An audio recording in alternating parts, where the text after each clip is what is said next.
Gene cloning हे जे technique आहे या टेक्निकमध्ये एक जो जीन असतो विथ नोन फंक्शन, कुठलाही एक जीन आहे ज्याचं फंक्शन आपल्याला माहिती आहे, नोन फंक्शन, हा जीन आयसोलेट केला जातो मेन DNA मधून, तो आयसोलेट केला जातो आणि इट इज ट्रान्सफर्ड, हा नंतर मग ट्रान्सफर केला जातो to its normal location in new cell, नवीन सेलमध्ये हा ट्रान्सफर केला जातो.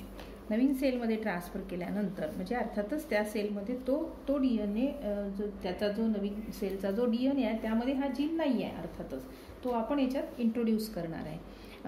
हा इंट्रोड्यूस करताना एक विशिष्ट सुटेबल असं व्हेक्टर आपल्याला वापरावं लागतं. व्हेक्टर थ्रू ते त्याच्यामध्ये ट्रान्सफर करायचा आणि हा जीन आता नवीन सेलमध्ये जो गेलेला जीन आहे तो आता इथेही मल्टिप्लाय होऊ शकतो आणि नंतरच्या पुढच्या पिढीला सुद्धा तो हँडओव्हर करतो.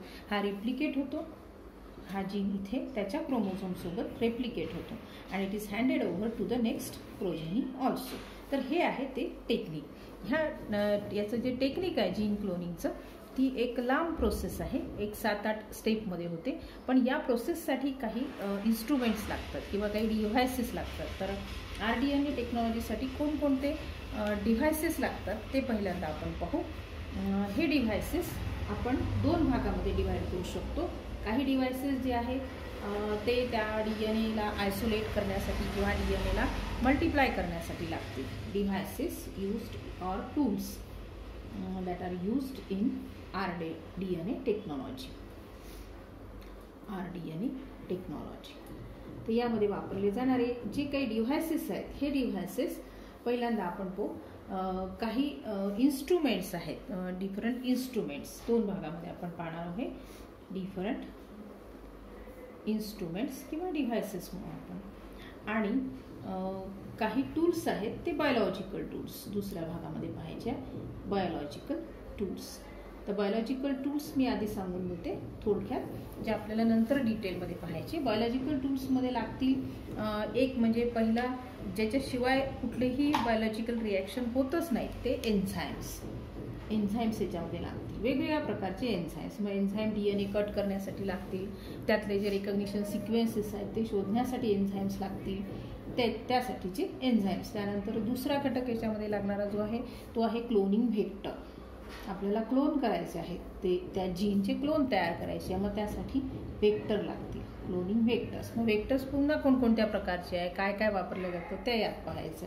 आणि तिसरं, ज्याच्यामध्ये हे क्लोनिंग करायचं आहे ज्याच्यामार्फत, तो होस्ट म्हणजेच एक सुटेबल किंवा त्याला आपण कॉम्पिटंट म्हणू, कॉम्पिटंट होस्ट. तर हे 3 जे आहेत ते आपल्याला अंडर बायोलॉजिकल टूल्स शिकायचे आहेत, ते आपण नंतर पाहणार आहोत. आधी आपल्याला पाहायचे आहे डिफरंट इन्स्ट्रुमेंट्स किंवा त्याला आपण म्हणू डिव्हायसेस, वेगवेगळ्या प्रकारचे डिव्हायसेस. मग हे डिव्हायसेस कशासाठी लागतात, तर आपल्याला माहिती आहे की जे काही प्रोटीन्स आहेत किंवा DNA आहे आणि RNA हे सगळे एकत्रितपणे न्यूक्लियसमध्ये असतात.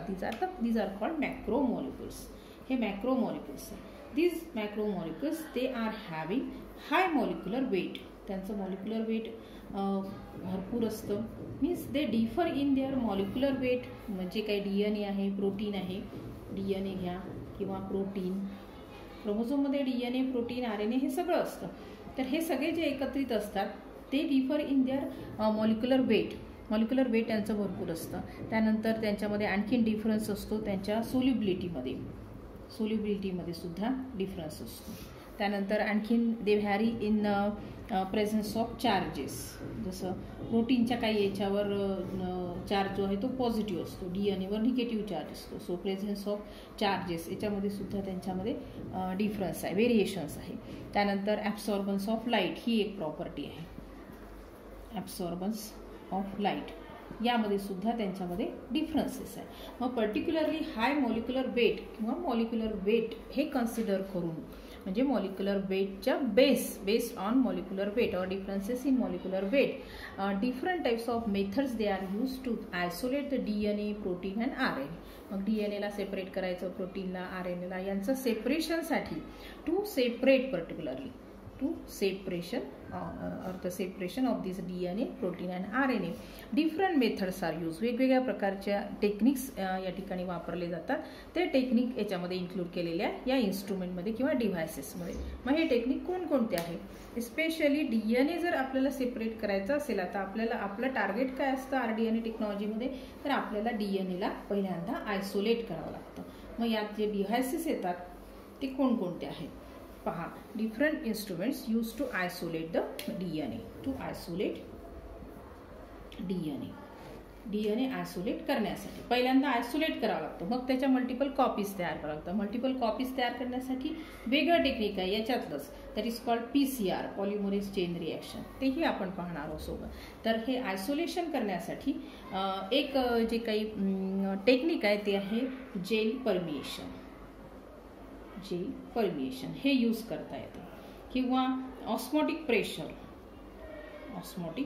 प्रेशर हे या टेक्निकचा सुद्धा वापर करून आपल्याला DNA, प्रोटीन वगैरे सेपरेट करता येतात. किंवा मग आयन मास स्पेक्ट्रोस्कोप, आयन मास स्पेक्ट्रोमेट्री, त्यानंतर स्पेक्ट्रोस्कोपी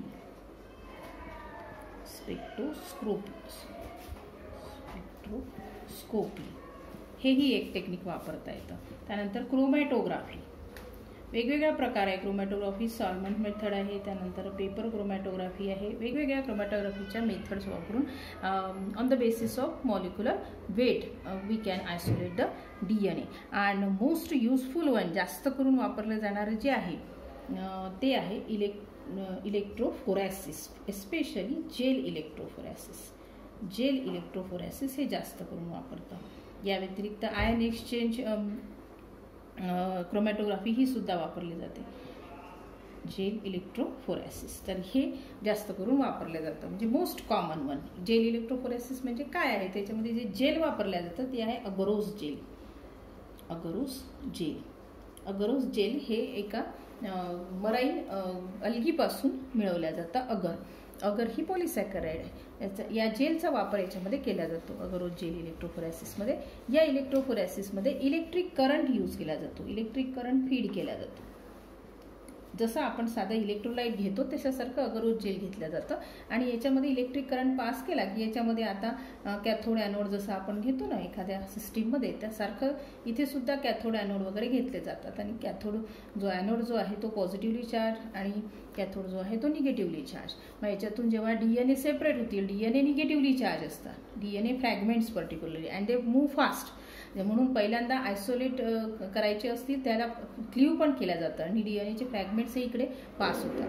DNAचे फ्रॅगमेंट्स जे आहे ते ह्या प्रोटीनपासून सेपरेट होतात आणि ते या ठिकाणी खास करून या ॲनोडवर जमा होतात या ठिकाणी, as they are negatively charge. हे निगेटिव्हली चार्ज असल्यामुळे. तर हे जेल इलेक्ट्रोफोरेसिस सुद्धा सेपरेशनसाठी वापरलं जातं. जास्त कॉमनली हेच वापरलं जातं जेल इलेक्ट्रोफोरेसिस. याचे काही प्रकार आहेत, जसं पेज हा एक आहे. PAGE gel electrophoresis means the polyacrylate gel electrophoresis.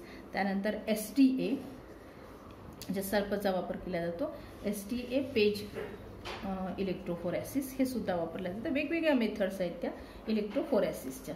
तर हे जे इलेक्ट्रोफोरेसिस आहे या मेथडनी पहिल्यांदा आपल्याला DNA आयसोलेट करावं लागतं.